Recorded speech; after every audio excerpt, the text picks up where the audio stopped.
Let's get into it, Jake. The starting pitching market keeps on moving.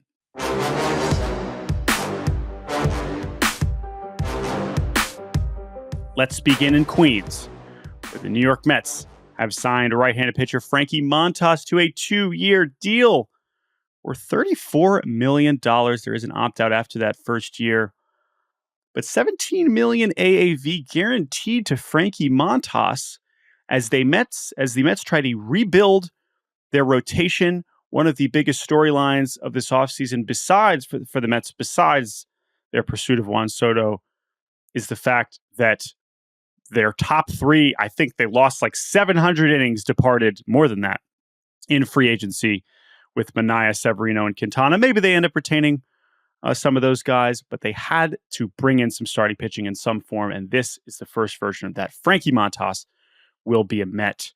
What was your first thought when you saw this deal last night?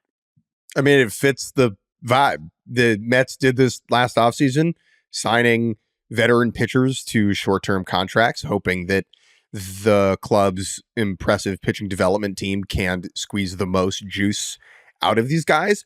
It certainly happened last year with Quintana, Severino, and Sean Manaea, and Montas is just more of the same. So Montas last winter signed a 1-year, $16 million deal with the Reds, and so him getting $234 is not that big of a jump forward on a financial level. Yes, he's 1 year older, but he posted in 2024 with the Reds and then with the Brewers after he was traded at the deadline. Now, it is easy to Google Frankie Montas and go to his baseball reference page and see that his ERA last season was 4.84. That's not particularly good. No, it is still valuable, because players who can go out there and make 30 starts, and even if it's a 4.84 ERA for 150 innings, those dudes don't grow on trees. They really don't. But what the Mets are hoping for here is that there's more upside that they can unlock. Upside that the Brewers started to unlock a little bit once they got their hands on Montas down the stretch in 2024. Yeah, and that's the thing. I don't totally disagree with you that guys that post and can be league average are valuable.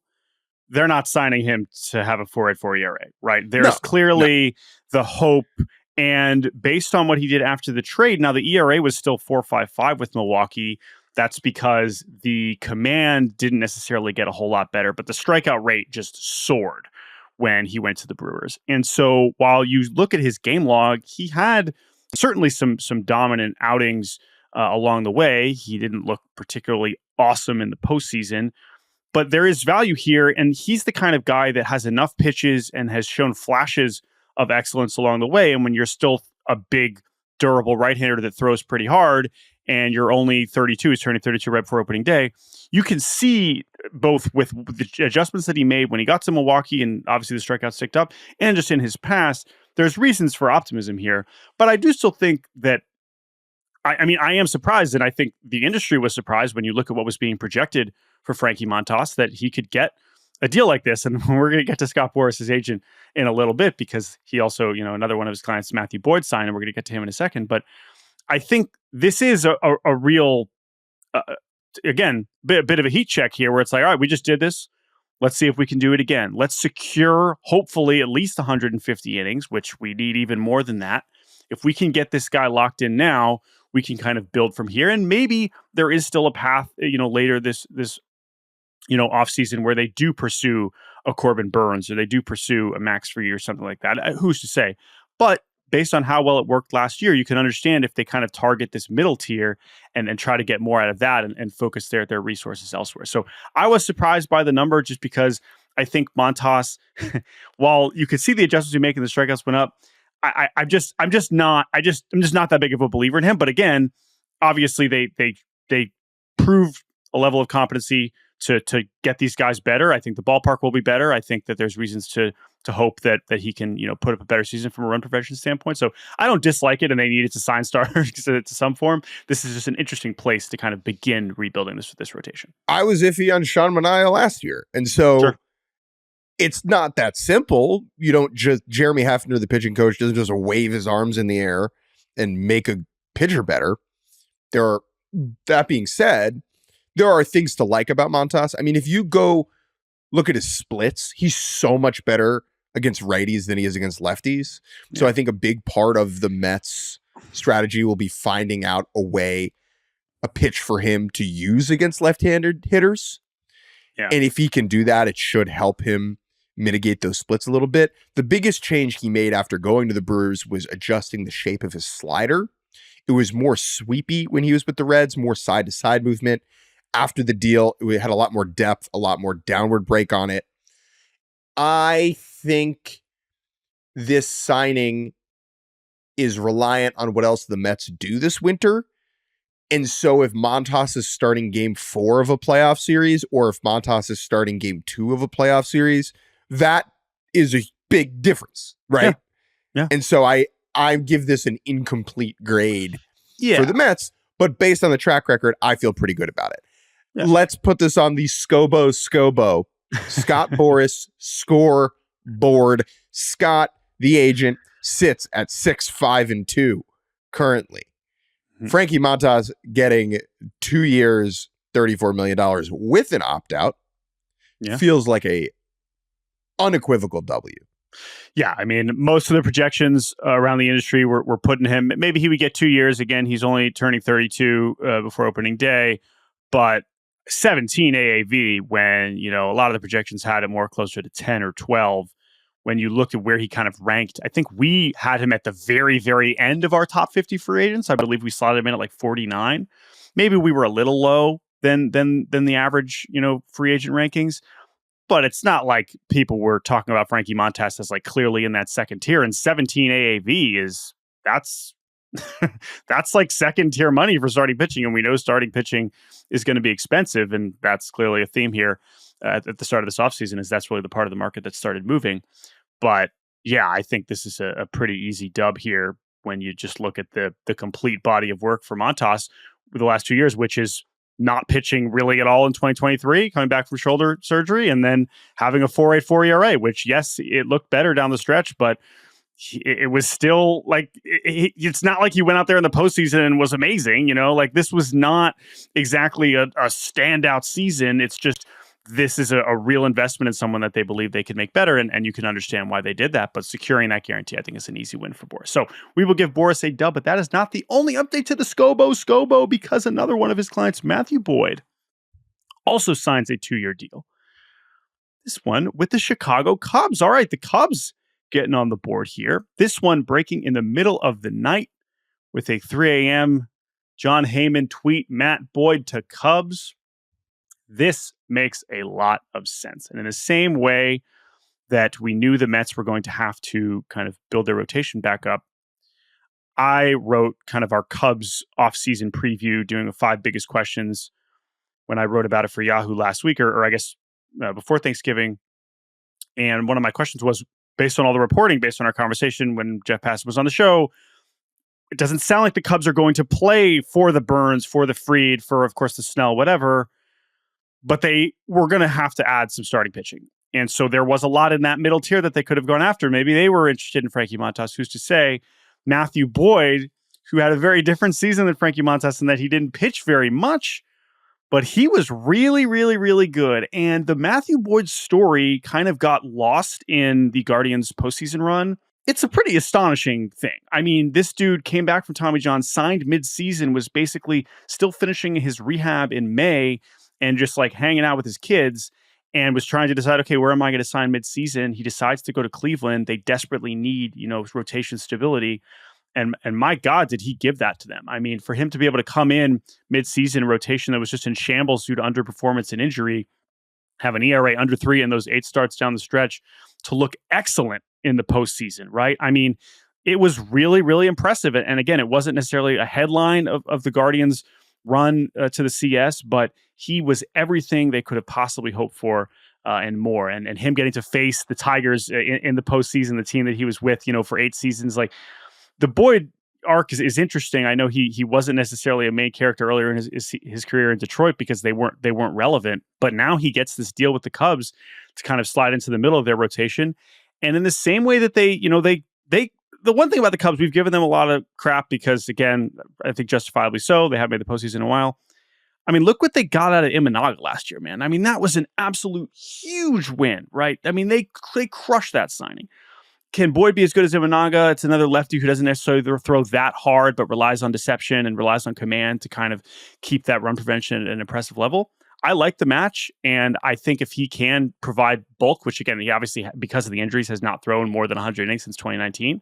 I like this fit a lot, and I think I'm excited for Matthew Boyd because that's the other thing about him. He is like one of the nicest humans I've ever met in my life.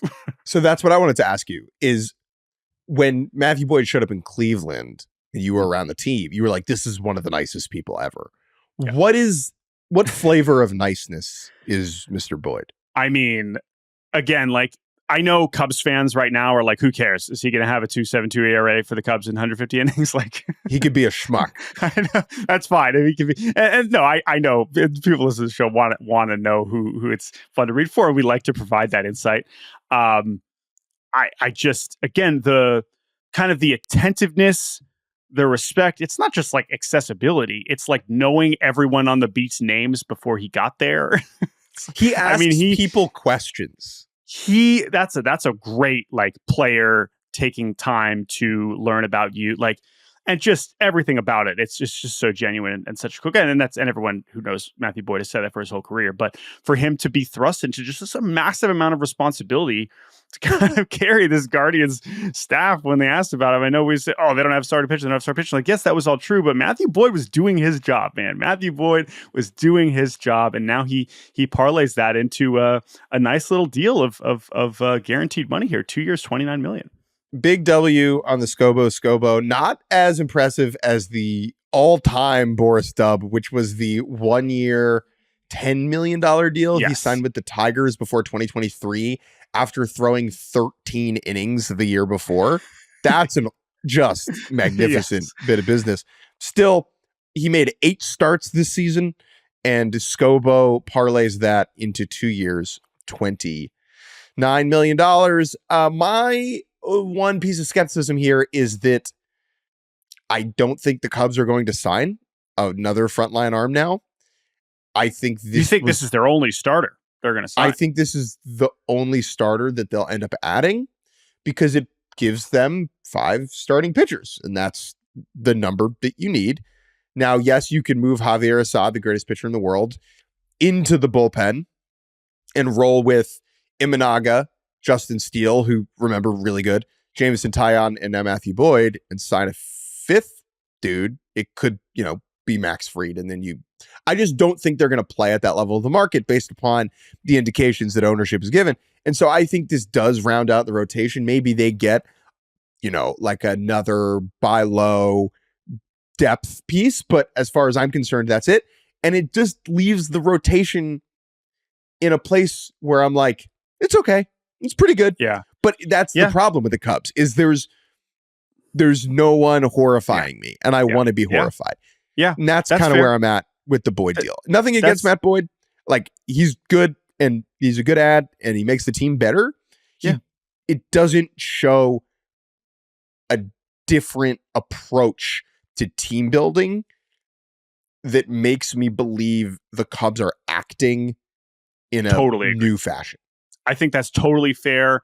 They still have some of those younger guys that we've seen bits of. We've seen Jordan Wicks. We've seen Ben Brown, right? Like, they have Cade Horton, who, when healthy, one of the top pitching prospects in baseball. We could see him in 2025. So I imagine they're going to tap into that depth. I'm with you, though. I think that's a totally valid, I don't know if criticism is the right word, but it doesn't necessarily sway in a big way about how optimistic we are that the Cubs are going to get markedly better this year. One more transaction before we take a break, and that is the Dodgers extending Thomas Edman, 5 years, $74 million to the super duper utility man. Edman traded from the St. Louis Cardinals to the Los Angeles Dodgers at the deadline and played a key role in the club's march to a World Series championship, most notably winning NLCS Most Valuable Player in the Dodgers win over the Mets. What make you of Tommy Edman, Dodgers extension? This is a deal that, again, he was a year away from free agency. And so if you think about it that way, he gets a deal that, and there's some deferrals in there, but we're not going to get into the deferral stuff here. It's basically, 14 to 15 a year for 5 years. Now, could you imagine Tommy Edman getting 4 years and $60 million in free agency next offseason? I would say, yeah, I think absolutely. Now, we don't know the season that he's about to have, and that's, of course, a massive part of that equation. But it's also an interesting deal when you consider another recent deal that they made, of course, with Chris Taylor, another super versatile player who's maybe the sum of his skills is greater, than the parts itself. Like, this is a guy who does not scream superstar when he's not NLCS MVP driving in, a million runs, but the value of being able to play shortstop, being able to play second, being able to play center field, which of those positions he's going to play, we don't know yet, but that alone makes him one of the more valuable position players in the league. And to secure him and know that he is going to be around and be helpful and valuable to this team for the next half decade makes a lot of sense. However, it still brings back up something what I've been talking about since the beginning of the offseason, which is, what is the plan here for this position player group? And knowing that we already knew Tommy M was going to be a part of this, so this isn't necessarily a new conversation now that he's been extended. But it is still, now that he's in the news again, I'm still wondering, where is he going to be playing on opening day? It's probable that hasn't been decided yet. Sure, we know that Mookie Betts wants to play infield again. Do we know if he cares if that's shortstop or second base? Do we know if he actually is going to move to the infield? Or if the Dodgers realize in February, hey guys, we don't have any outfielders. Mookie, we're going to need you to go back to right. Is Tommy Edman everyday center fielder? Like, the value of Tommy Edman is that he can do all of these things, because if he is just doing one of these things, it doesn't look as good. But because he can do all these things, because he's a switch hitter, because he is a solid defender at multiple valuable spots, all of this makes a lot of sense. They just have to hope that he does not forget how to hit the way that Chris Taylor did in that very real way. And I would also say the other interesting thing about Edman is we're still working with a very small sample of performance since he came back from these injuries, right? There were times where he looked awesome regular season, times when he looked great in the postseason. Has always been way better offensively from the right side as a switch hitter, and that's why we've seen him even experiment potentially sometimes with matchups, sometimes just because his numbers are so much better batting righty.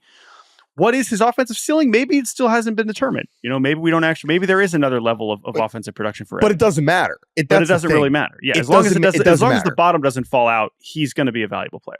Because Tommy Edman is a league average hitter. If he's a little worse than that, that's fine, because he's offering speed, he's offering contact, he's playing a bunch of different positions for you. If Tommy Edman is the third best player on your baseball team, as was occasionally the case in St. Louis, that's not great. Yes. But if you have Shohei Ohtani and Mookie Betts and Freddie Freeman there as well, having a player like Tommy Edman who can do a lot of different things for your ball club. Sure can. It's very helpful. One other thing about him. I have a theory in my brain that I'm going to do some research on. Now that we have bat tracking technology, I have a inkling that players with shorter swings tend to have more success in the postseason when pitching is better and making contact is helpful. Yes, I know home runs win championships. I get that. But there are many players with big swings who are more pitchable. And when teams are focusing in and game planning specifically with more intent in October, I think that makes a difference. Edman has a pretty short swing. Only players in the team with shorter swings are Austin Barnes, who isn't good, and Freddie Freeman, who is. And so I think it makes sense that Edman was good in October when he was just making a lot of solid contact, because there are fewer places where you can exploit Tommy Edman in that same way. And so having a player like that for a team that's going to presumably be spending quite a bit of time in the postseason, I think that is incredibly helpful. Yeah. Last thing I would say about Edman is I'm curious if his speed comes back. I'm curious if he starts running again in a big way. I mean, he basically averaged 30 steals a year for the last 3 seasons. He only stole 6 in the regular season since he came back, and then 5 in the postseason and wasn't caught. He's an excellent base runner. Like he's been very efficient stealing bases. So I would not be surprised if, like Ohtani, they kind of let him go. They kind of let him run as part of this offense, because otherwise there's not a lot of other guys on this offense that you, besides Ohtani, that are racking up the steals. And I would not be surprised if that really comes back into his game in 2025. So he had an ankle issue that delayed his return. Mm-hmm. And if you look at the sprint speed numbers, they were down compared to what they had been in previous seasons. And so you would assume that speed comes back if the ankle is fully healthy. All right. Before we take a quick break, Juan Soto news. Okay. News. Product placement.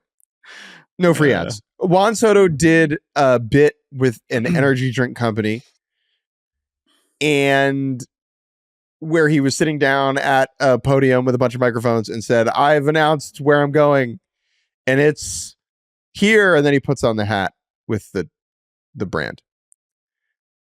This was silly.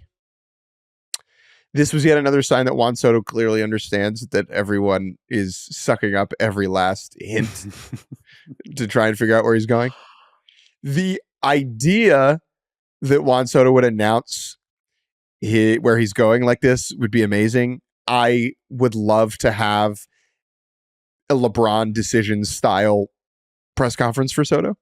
That would fill me up. Two things on that. One, to the point you just made. Now we have some precedent, right? We have Ohtani just boom, I'm on the Dodgers. Instagram. Snell did the same thing. You guys didn't talk about that last week, but Snell just posted a picture of him with the Dodgers. Quick funny story on that. I'm just sitting in the living room with my brother, and he's like, "Look what Blake Snell just posted on Instagram. Like, what is this?" And I was like, that probably means he signed with the Dodgers. I know it's like, oh, unless he's trolling, like that would be a really weird thing for him to post. Like that's not, it doesn't make sense. So then 2 minutes later, we know he signed with the Dodgers. More relevantly here, Jake, I think we have to put this on the Scobo. No. I mean, this doesn't, it's not like this is involved with Scott. Like Boris had something to do with getting this arranged. But not Scott. But it's not Scott Boris. Someone else at Boris Corp is arranging this transaction. You could say the same thing about his puns. I don't know, man. I feel like this. I might have to. Maybe not. I don't know. To me, I feel like. Let us know. We won't put it on there yet. We give him the 2 dubs for Montas and for Boyd. Let us know if this feels Scobo eligible. We won't put it on for now. Because to me, it feels like this is something Boris adjacent, that they decided this was something part of Juan Soto's free agency is this. That was a decision that was made. It's not like he needed the money. Hello? Okay. Right? So I know rich athletes take big sponsorship deals all the time. But, when I opened this video, the first 2 seconds, I was like, oh, this is an ad. It's like, this isn't Juan Soto announcing where he's signing, obviously. So I don't know. I'm curious. If it was Red Bull sugar-free, it would be easy W. All right, let's take a break. When we get back, there's your ad. When we get back, we'll have Liam Fennessy explain Red Sox fandom to us. And welcome back to Baseball Barbercast. I am now ecstatic to welcome in a very special guest to the show. His name is Liam Fennessy. He is one of the co-hosts of the Pod on Lansdowne podcast, and he is here to speak on behalf of every single Red Sox fan on this planet. Not really, but Liam, welcome to Baseball Barbercast. Hey, thank you for having me, guys. Psyched to be here with what little sanity I have left after the holiday. Yes, there really is no better name to cover the Red Sox than Liam Fennessy. And the reason that we wanted to have you on is because we are confused. We are confused about how Red Sox fans are handling the Juan Soto sweepstakes, because when we entered this winter, the consensus around baseball was Mets, Yankees versus the field. And the Red Sox seem to have emerged as a legitimate third contender. Red Sox internet is off the rails right now. That attitude, is it based in real faith or in complete detachment from reality? So I feel like after Thanksgiving, it does feel like we're truly through the looking glass at this point. I think before the holiday, there was legitimate smoke around their pursuit of Soto, like everything, to me at least, the vibe is still they are a legitimate contender in this race. But I think we have fully gone off the rails in the last 72 hours or so. But as far as I can remember, like going back, I look back to last offseason and you heard all these full throttle quotes from ownership. And then 24 hours later, someone like Ken Rosenthal would be like, no, like they're not serious whatsoever. And then this offseason, you're hearing the major national writers being like, they're all in this year. They're all in this winter. So that does lead me to believe they're in this for real. Whether or not they pull it out is another thing entirely. I think half the fan base has reached the delusional stage, and they're like, if it doesn't happen, it's going to be heartbreaking. But that's what I need to zoom in on here, right? Because that is what is so astonishing, and why we felt like we had to get the fan perspective on here. And Liam's someone we followed for a while, and watching the Red Sox fan experience and what Red Sox fans have kind of dealt with the last few years, or at least very specifically, since they traded Mookie Betts, has been an interesting thing. Now, when we talk about Soto in particular, what you just referred to there is that it's being built up to the point of like, oh, this will be disappointing. And if I had told you that at the beginning of November, you've been like, what? Like if I told you right when the offseason started, like you're going to be very disappointed when the Red Sox don't sign Juan Soto, if the Red Sox don't sign Juan Soto, because again, maybe they will. When did that shift though? Was it when Jeff Passan came on our podcast and was like, yeah, they should be going for Juan Soto. They have a real chance. Like, was it enough other smoke? Because that's what I'm trying to understand is they still haven't done anything. And so the fact that we are, but as we talked about with Jeff, like, as I think about it, like, there are a lot of reasons why it makes sense for them to go after Juan Soto and why they should have a real chance to do it. But when were you like, oh, wait a minute, I need to be like leaning into thinking this is going to be a massive Red Sox offseason? See, it's funny you say that, because going into the offseason, like Soto wasn't even on my radar. I'm like, their priorities are starting pitching, an arm for the bullpen. And all of a sudden it's like that has taken a step back. It's on the back burner now. And we're sort of, all eyes are on Soto and what his decision is going to be.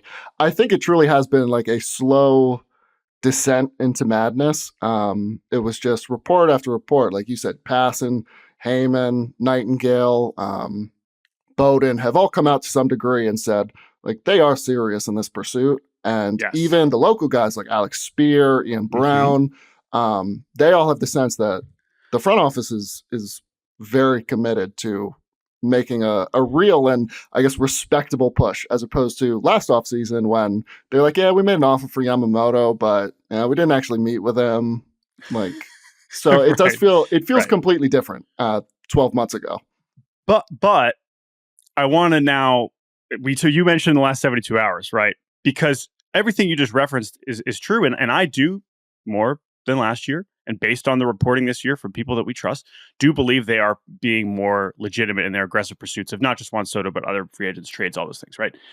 But the last 72 hours with Soto in particular, now we've crossed into goofy reports, stuff that are so beyond belief. But now again, some might have some validity, some may be completely nonsense, but we're so far past, I'm not here to sort through all of those, and I'm not asking you to start referring to specific versions of those, but we're at that point now. And that's where people start making comparisons to Ohtani and the Blue Jays and everything. But I think it's different because this has been a 3-week buildup, and Soto to the Red Sox makes more sense, respectfully, than Ohtani to the Blue Jays. I'm just going to say that right here. I know we weren't thinking about it at the beginning of November, but in that sense, that's why I'm still trying to kind of like falling into it also, because I'm like, I actually can kind of see it, but I do feel like, as you mentioned, those last 72 hours, now we're in a little like goofy mode. Is that fair to say? Yes. No, and we were talking about soccer before we even hopped on here, and it does feel like a transfer window saga where there are reports that his sister is touring real estate in the city. There's Rafael Devers was on the phone with him for an hour Thanksgiving morning. Just bizarre and completely unfounded rumors coming from left and right that for whatever reason, people are choosing to believe or choosing to run with, and even Passan had to come out and like quell everything on Thursday. The poor guy. That's how you know, though. Thanksgiving.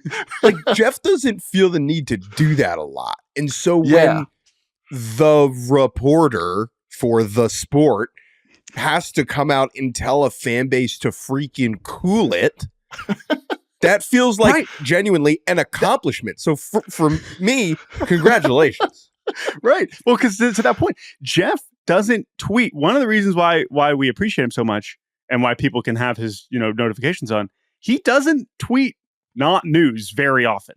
Like if he's going to post, it's because he is trying to inform people of something. And he took the time on Thanksgiving to tell people that stuff was not happening. Right. And so so to Jake's point, that's why we've crossed over. Now, I can't ask you to speak, and I'm not even going to force you to be like, is he going to sign with the Red Sox or not? But at what point for Soto in particular were you like, oh, wait a minute, I need to start thinking about Juan Soto on the Red Sox?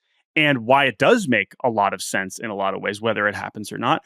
And how are you going to, you can't speak for everybody, but how are you going to process from here if they don't get him and if they do get him? So I would say, I think I really started to believe it when the local guys like Spear and Ian Brown were coming out. As far as guys like Heyman and Nightingale, like it's nice to be in the conversation on that end, but I truly do believe like guys like Spear and Ian Brown are more tapped into what's actually happening around the front office day in and day out. And so I don't know, it's probably been like 2 weeks where I've really been like, this feels real. It feels like a real race. I'm trying to think of a comp, and I probably have to go back like 15 years to the winter they got Gonzalez and Crawford, like within 72 hours of one another, where there was like this level of madness and a name like this on the table. So I think at this point, ever since Thanksgiving, like I said, we've crossed into unknown territory now. I feel like I'm just trying to have fun with it and not trying to get my hopes up any further. Which is why you're here, because we like your tweets and you make us laugh often and you have enough sense to stay grounded. But I also don't blame you for getting swept up in it. That's why I'm compelled. That's my last question. So someone slipped goofy pills into the stuffing.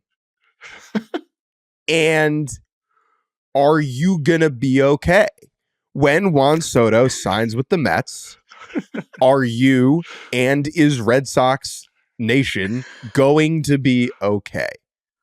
So I do think there will be a large portion of the fan base that is like going to feel as if John Henry has traded Mookie Betts all over again.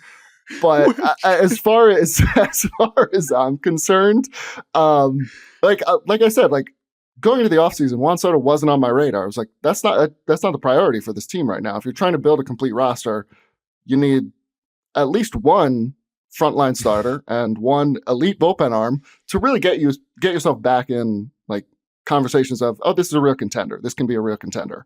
But I think where I'm at is like, oh, it'll be disappointing, sure, because anybody would want Juan Soto on their team. And just to be in the conversation, it's like, hey, I'm happy to be here. After the last few off seasons, I'm happy to be here. So I don't know, it'll be disappointing, but at the end of the day, I think I have to look at the roster as a whole and be like, all right, like that just would have been gravy. It would have been like having dessert before your actual meal. But to that point, though, we don't know what the actual meal is yet. Because which is also true. This is and this is why we may have you on again in February or after they sign Juan Soto or after they don't, whatever, which is there is a path. And I know Russ, I think, said this on our last podcast that I wasn't on, but I listened to it because I like my friends. There is a path to a successful Red Sox offseason that doesn't include Juan Soto. Like, that's a fact. 100%. However, that's not what we're. The fact that this is how we're starting is is very good, and that is why I think your perspective is valuable. And I wish you luck, Liam, because I think parsing through, like, I'm just seeing enough posts from people who are like, oh yeah, this is happening, and like and by the way, you have so many Juan Soto Red Sox photoshops that you will now have an entire era Oh, to look back on fondly. Like he practically has played for the Red Sox. I mean, it feels like all the like pre-LeBron Lakers photoshops. Like this is where we're at. There are more pictures of Soto in a Red Sox jersey than there were of Yoenis Cespedes in a Red Sox jersey, and he actually freaking played actually for that. there. Right. Yes. Right. But I don't know. So I wish you luck handling this week, however it transpires. And the fact that the fact that the Red Sox have managed to make themselves a main character in this is an achievement in and of itself. Liam, where can people listen to you and say far more words about the Red Sox and probably things beyond just Juan Soto? Yeah, of course. So you guys can find me on Twitter, or I guess X as it's called now, the Everything app, at Liam Fennessy _. And then the show itself is at Pod on Lansdowne on Twitter and Instagram. You guys can find us. We're under the Monsters of Sox podcasting network. That's where you can find the show, any platform, wherever you listen. So Liam, one of our favorite followers. Yeah, you can find him on X, the Juan Soto in a Red Sox Photoshop app. That's right. Every other post. Yes, that is all I am seeing when I open up this godforsaken hell site. Liam, thank you so much for joining us on Baseball Barbercast, and good luck, my friend. Thanks for having me, guys. And welcome back to the end of Baseball Barbercast. Jake Mintz, that's me. George Schusterman, that's you. And it's time for a new segment. Baseball in the Wild.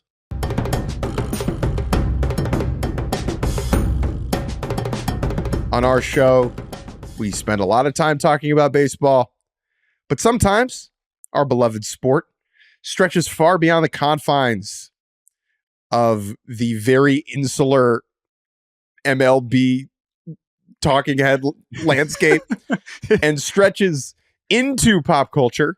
And we have a couple recent examples of that we are going to run through, beginning with Big Justice Bryce Harper and MrBeast. Yes.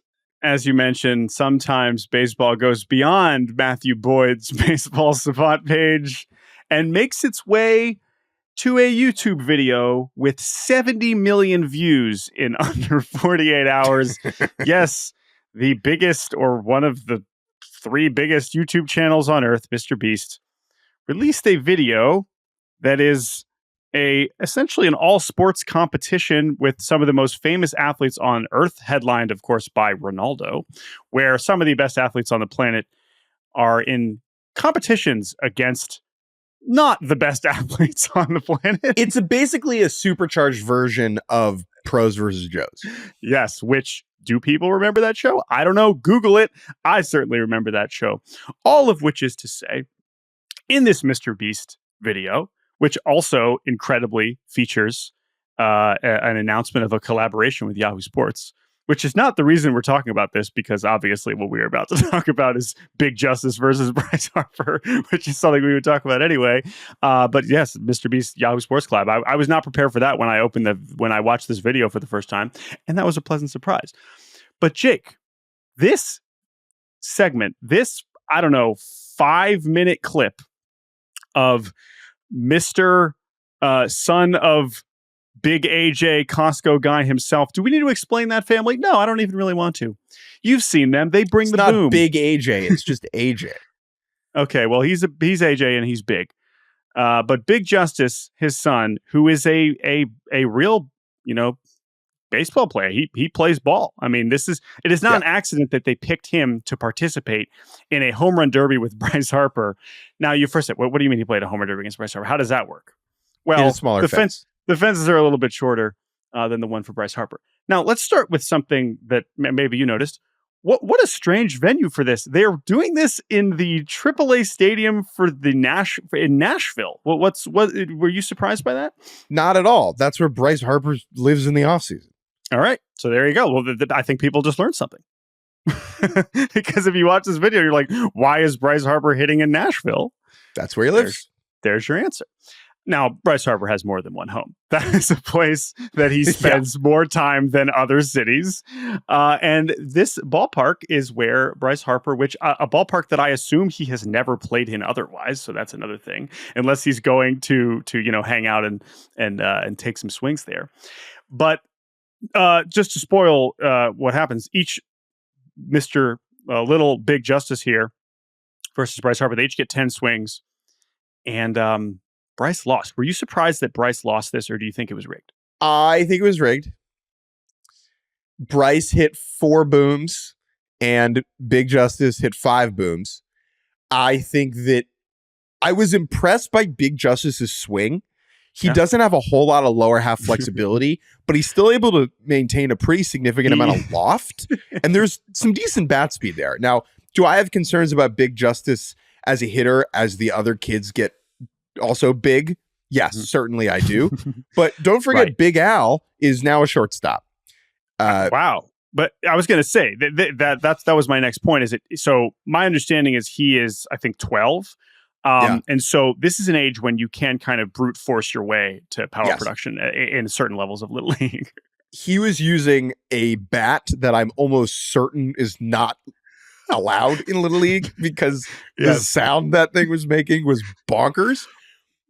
Also, great reminder that doing a home run derby is really hard. Harper hits a couple balls off like the top of the wall that I imagine would have been home runs if it was warm outside in the daytime and not the off season at night.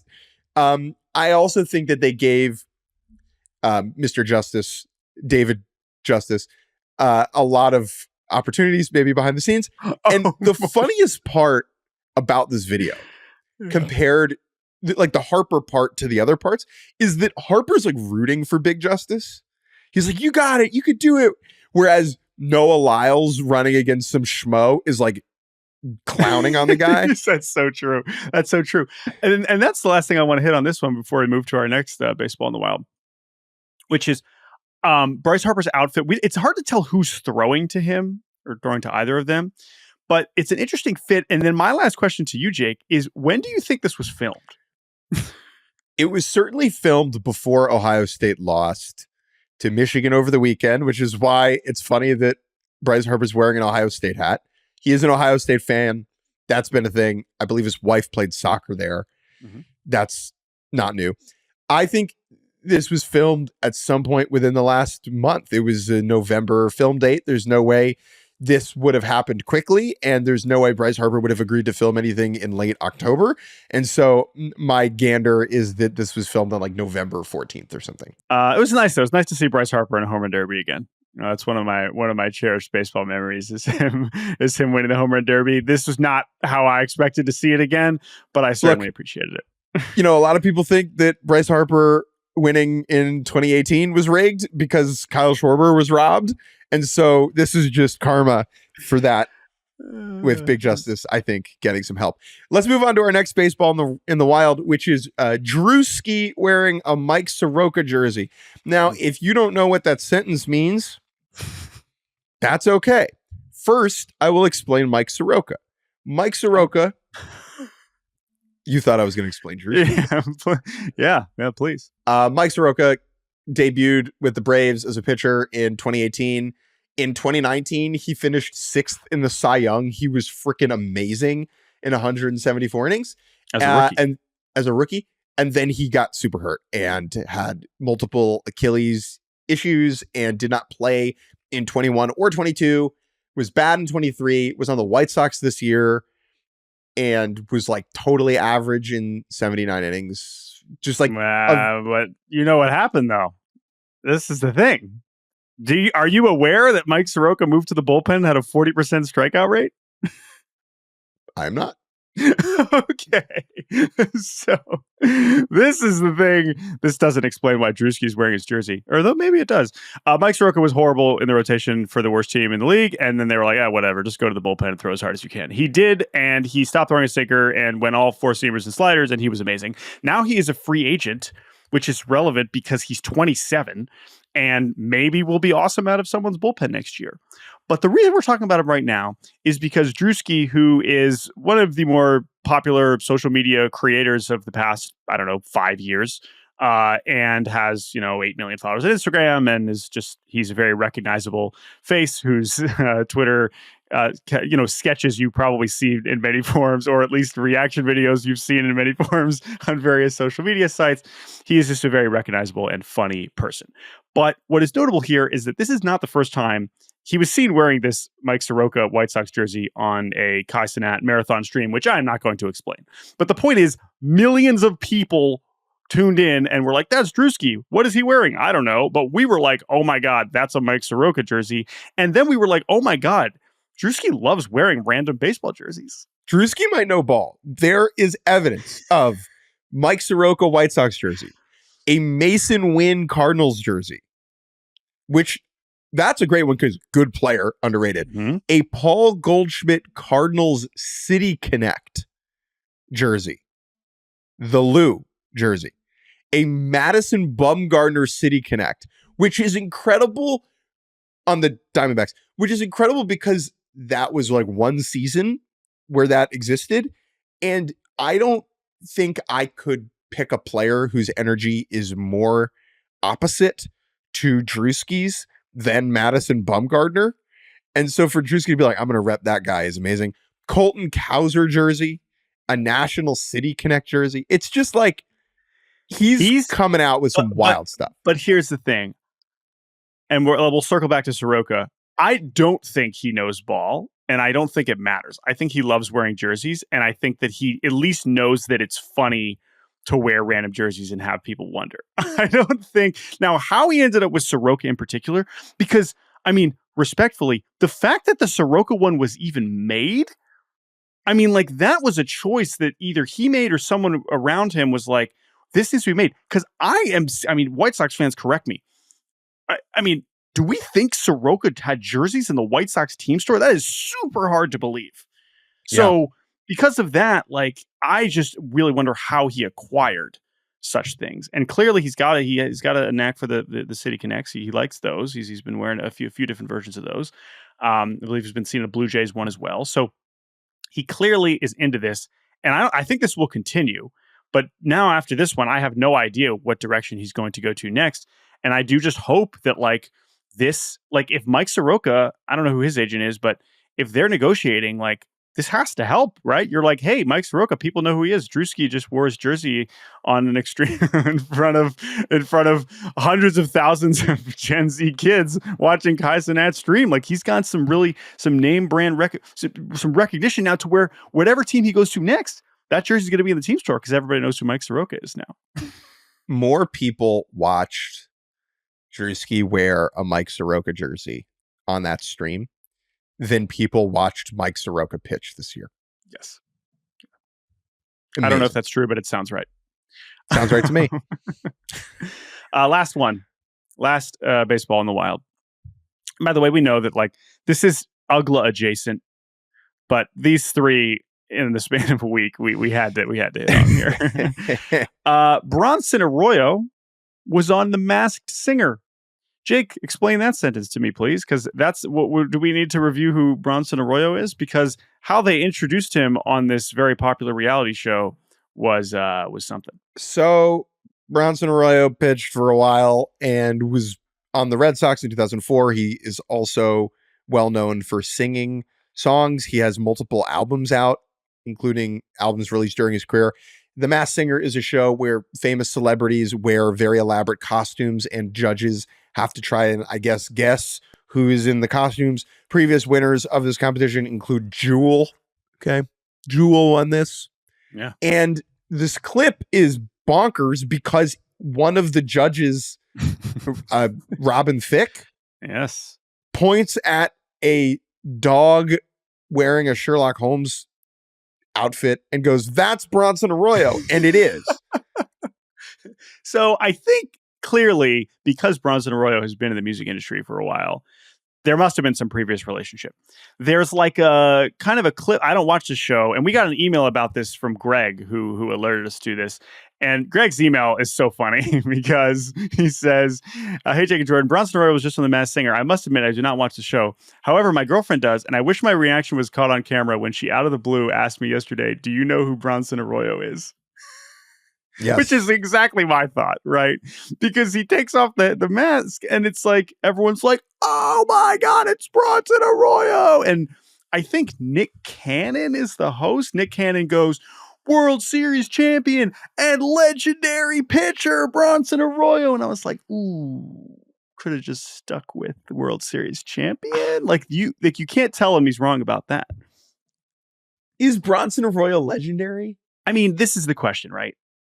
I think that Branson Arroyo was, relative to his statistics, was legendary in that he was like, even in baseball, it's like, oh man, Branson Arroyo, like he's above like remember some guys because he was so unique, because he had such a strange delivery. White guy with dreads. Yeah, well, right, because he had such a strange aesthetic. Like there was a lot going on that like people remembered Branson Arroyo, but legendary pitchers probably. Like you didn't have to say that. Like I think if you say World Series champion, even to the casual like American adult who doesn't know anything about baseball, that speaks enough, I think, than adding on legendary pitcher, and then you have the people who know baseball that are like, come on. Is he legendary?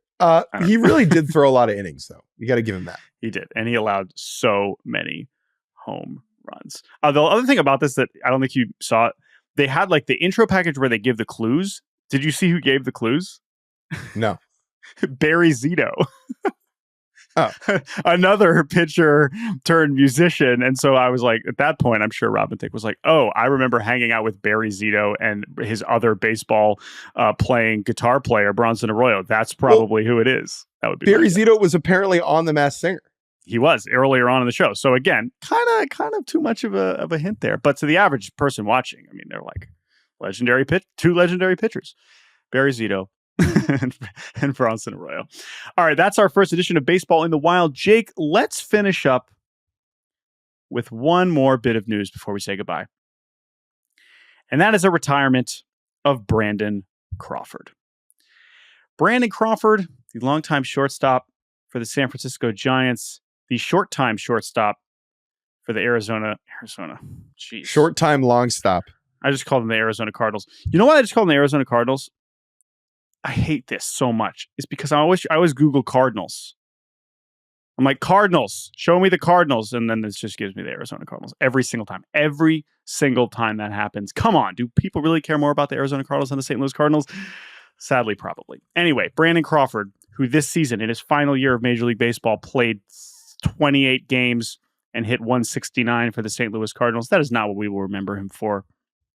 And I hope they change his Baseball Reference picture back to the Giants, because his 13 years in San Francisco as a two-time World Series champion, as he debuted in 2011, not 2010, it's a hell of a career.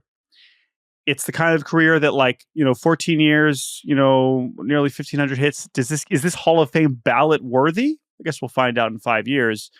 But this is a really, really remarkable career. And especially one that has this epic conclusion, not the Cardinals, but 2021 is one of the more astonishing old shortstop seasons we've ever seen. He puts up 6 WAR. He hits 24 home runs, 141 OPS plus for the 2021 Giants that won 200 games. He was a hell of a player, man, hell of a defender. And I think that last season in 2021, where he became an offensive force after being a kind of a glove first guy for his whole career, was really something that singular season, he was, of course, a massive part of that season. What will you remember about Brandon Crawford? I mean, he could pick it, man. He could pick it. Like, him